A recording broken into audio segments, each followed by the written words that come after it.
दोस्तों, आपको अगर इस वीडियो को अंत तक देखने के बाद भी विश्वास ना हो तो गूगल पर जाकर पढ़ लीजिएगा। भारत को इस्लामिक देश बनाने की पूरी व्यवस्था लगभग कर दी गई थी आज से कुछ साल पहले। आप वीडियो को देखने के बाद ही शेयर कीजिएगा ताकि पहले आप अच्छी तरह से उनका एजेंडा समझ ले, जिन्हें आप हमेशा के लिए सनातनी मिटाना चाहते हैं।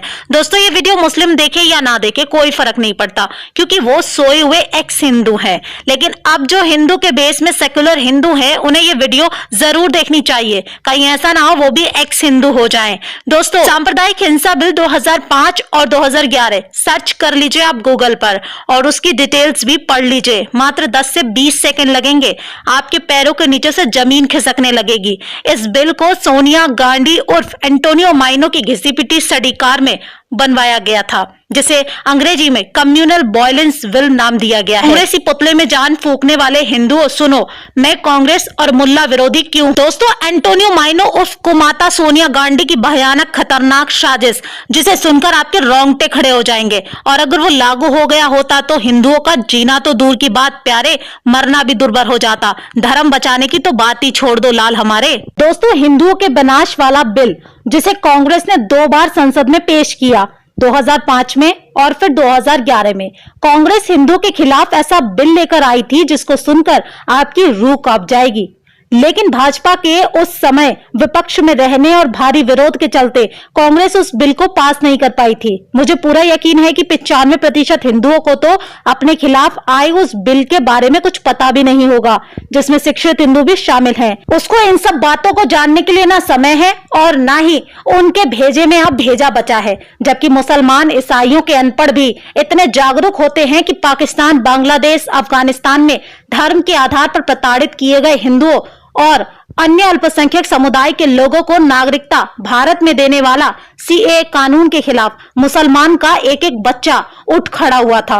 अब दोस्तों, अगर आप इस वीडियो को पूरा देखने से पहले भाग गए और 2024 के चुनाव में कांग्रेस को सत्ता में ले आए, तो सुनो, ना तुम्हारे हाथ में फोन होगा, ना तुम्हारे पास फिर इंटरनेट होगा, और ना ही मुझे वीडियो बनाकर तुम्हें जगाने जैसा ये पुण्य वाला काम करना पड़ेगा, क्योंकि सत्ता में आते ही कांग्रेस उस बिल को पास कर देगी, जिसे वो 2005 और 2011 में पास करने और लागू करने की कोशिश कर चुकी है। तो दोस्तों, अब मैं आपको इस भयानक बिल की बातों और कांग्रेस की घटिया दिमाग की घटिया चाल को भी दिखा देती हूँ।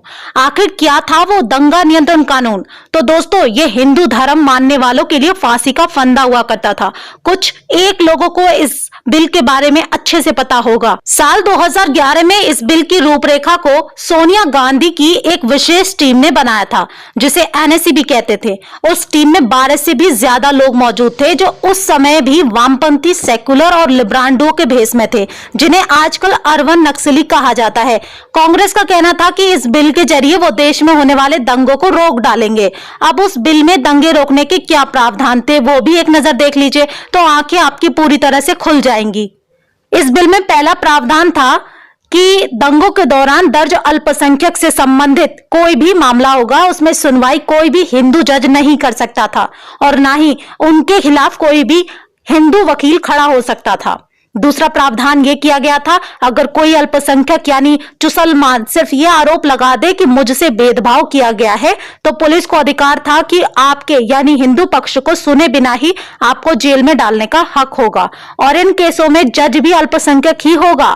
दोस्तों, इस बिल में प्रावधान किया गया था कि कोई भी हिंदू दंगों के दौरान हिंसा, आगजनी, तोड़फोड़ के लिए अल्पसंख्यक समुदाय के विरुद्ध केस दर्ज नहीं करवा सकता। और चौथा, इस बिल का प्रावधान था कि अगर कोई अल्पसंख्यक समुदाय का व्यक्ति हिंदू पर हिंसा, आगजनी, तोड़फोड़, हत्या का आरोप लगाता है, वो भी झूठा भी, तो कोर्ट में साक्ष्य पेश करने की जिम्मेदारी उसकी नहीं होगी। केवल अल्पसंख्यक व्यक्ति मुकदमा दर्ज करवा देना ही उसका काफी था, बल्कि कोर्ट में निर्दोष साबित होने की जिम्मेदारी उस व्यक्ति की होगी जिस पर आरोप लगाया गया होगा। उसमें पुलिस आरोपी व्यक्ति की कोई भी सहायता भी नहीं करेगी। अब दोस्तों, इस बिल का 5वां प्रावधान था कि दंगों के दौरान अल्पसंख्यक समुदाय को हुए किसी भी प्रकार के नुकसान के लिए बहुसंख्यक यानी हिंदू को जिम्मेदार मानते हुए अल्पसंख्यक यानी मुस्लिम समुदाय के नुकसान की भरपाई हिंदू से ही की जाएगी। जबकि हिंदू के नुकसान के लिए मुस्लिम को बिल्कुल भी जिम्मेदार नहीं ठहराया जा सकता था। दोस्तों, छठा प्रावधान इस बिल में यह था कि अगर आपके घर में कोई कमरा खाली है और कोई मुसलमान आपके घर आता है उसे किराए पर मांगने के लिए, तो आप उसे कमरा देने से इनकार नहीं कर सकते थे, क्योंकि उसे बस इतना ही कहना था कि आपने उसे मुसलमान होने की वजह से कमरा देने से साफ मना कर दिया। और इसी बिल के तहत खान सर पटना वाले, जो अपने हिंदू नाम अमित सिंह को लेकर चारों तरफ से शक के दायरे में है, उन्होंने भी यह बयान दिया था कि पटना में उन्हें किराए पर कमरा देकर खाली करा दिया गया था। वजह पूछी गई तो उनका मुस्लिम होना, जो सरासर झूठ था। दरअसल दोस्तों, वो इसी बिल की एक नीति थी जिसके नीचे खान सर ने दांव खेला था।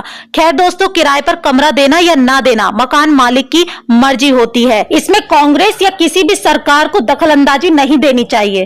दोस्तों, ये तो वही बात हुई, हमारी बहन बेटियों को छेड़ने वाले किसी भी अल्पसंख्यक के खिलाफ हम हिंदू कुछ नहीं कर सकते थे। मतलब कोई हमें छेड़े तो छेड़ने दो, वरना वो आपके खिलाफ कुछ भी आरोप लगा देगा और आपको सीधा गिरफ्तार, और ऊपर से जज की निगाह भी अल्पसंख्यक की तरफ होने का प्रावधान था। दोस्तों, सातवां प्रावधान था देश के किसी भी हिस्से में यदि दंगा होता, चाहे वो मुस्लिम बहुल इलाका ही क्यों ना हो, दंगा चाहे कोई भी शुरू करता, पर दंगे के लिए उस इलाके के बड़े बुजुर्ग हिंदू पुरुषों को ही दोषी माना जाता और उनके खिलाफ केस दर्ज कर जांचें शुरू होने लगती। और इस स्थिति में भी जज केवल अल्पसंख्यक ही होता, यानी यहाँ भी शांति से रहने वाले हिंदू, सजा कि वे दंगे में शांत क्यों थे।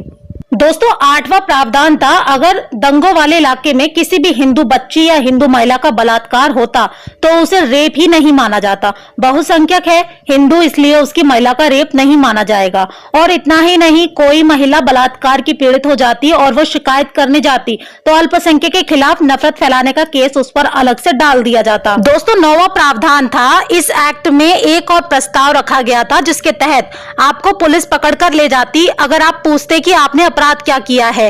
तो पुलिस कहती कि तुमने अल्पसंख्यक के खिलाफ अपराध किया है।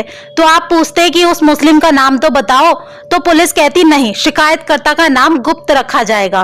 दोस्तों, 10वां प्रावधान यह था कि कोई भी इलाका हो, बहुसंख्यकों को अपने किसी भी धार्मिक कार्यक्रम से पहले वहां के अल्पसंख्यकों का एनओसी लेना जरूरी होता, यानी उन्हें कार्यक्रम से कोई समस्या तो नहीं है। ऐसे हालात में अल्पसंख्यक बैठे बैठे जजिया कर कमाते, क्योंकि आपको कोई भी हिंदू धार्मिक काम से पहले कटुओं से एनओसी लेनी होती और वो अपनी माताओं बहनों का हलाला पैसों में करने वाली कौम आपसे मुंहमांगी रकम वसूलती, और यदि आप शिकायत करते तो उल्टा भेदभाव का केस आपके ऊपर ठुक जाता और जज तो उनका होता ही। और भी अनेकों प्रावधान थे कांग्रेस के इस दंगा नियंत्रण कानून में, जिसे अंग्रेजी में कम्युनल वायलेंस बिल भी कहते हैं। दोस्तों, सुब्रमण्यम स्वामी जी ने इस बिल का सबसे पहले विरोध शुरू किया था और उन्होंने इस बिल के बारे में लोगों को जब बताया था तो 2012 में हिंदू कांप उठे थे। तभी से कांग्रेस के खिलाफ हिंदुओं ने एकजुट होना शुरू कर दिया था। अब दोस्तों, आपको वीडियो में बताई गई कोई भी बात अगर झूठी लगती है तो आप सुब्रमण्यम स्वामी जी का पूरा लेक्चर इस कम्युनल वायलेंस बिल पर आज भी यूट्यूब पर मौजूद है। 45 मिनट से ज्यादा का है, आप चाहें तो सर्च करके अच्छी तरह से सुन सकते हैं। अब इसके बाद भी जो हिंदू गोरों की कांग्रेस को सपोर्ट करते हैं वो जाने अनजाने में ही सही अपने ही लोगों, अपने ही धर्म के खात्मे के लिए कार्य कर रहे हैं। इस वीडियो को ज्यादा से ज्यादा दोस्तों में शेयर करना। इस हिंदू विरोधी और राष्ट्रद्रोही अंग्रेजों की पार्टी कांग्रेस और इसके नापाक इरादों को देश और